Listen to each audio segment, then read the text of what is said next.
Hello, പശുവിന് കൊടുക്കണ പുല്ലാണ് ഈ കാണുന്നത്. ഇത് വാങ്ങാൻ പോയതാ തൃശ്ശൂർ. പണിക്കാരിങ്ങനെ ഏറ്റി കൊടുന്നിട്ട് ഇവിടെ ഉണ്ട്. വണ്ടി ഇട്ടിട്ട് ഞാൻ ഇവിടെ കാത്തു നിൽക്കുക. ഇതാ പണിക്കാർ കൊണ്ടിരുന്നു. ഇതൊക്കെ നിൽക്കുന്ന പശുവിന് കൊടുക്കുന്ന പുല്ലാണ് കേട്ടോ. ബംഗാളികളിങ്ങനെ വെട്ടി അരിയുണ്ട്. എന്നിട്ടിങ്ങനെ കൊടുന്ന് വണ്ടിയുടെ അവിടെ ഇങ്ങനെ ഇട്ടുതരും. ഒരു വണ്ടിയിൽ ലോഡ് ചെയ്യും. വണ്ടികളിങ്ങനെ കാത്തുക്കുണ്ട്.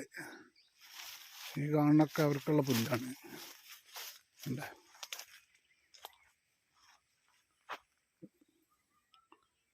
ഈ വാഴയാനി ഡാമിൻ്റെ പരിസരമാണ് തൃശ്ശൂർ.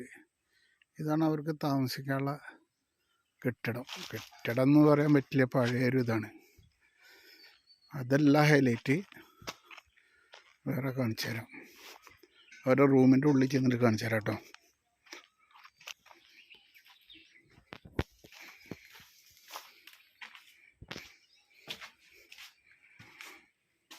ഇതൊക്കെ റൂമാണ്. എന്താ പറയുക, റൂമാണ്.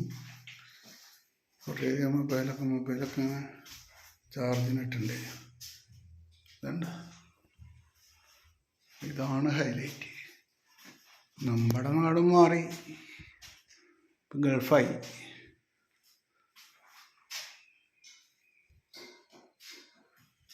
ബംഗാളികൾക്ക് AC.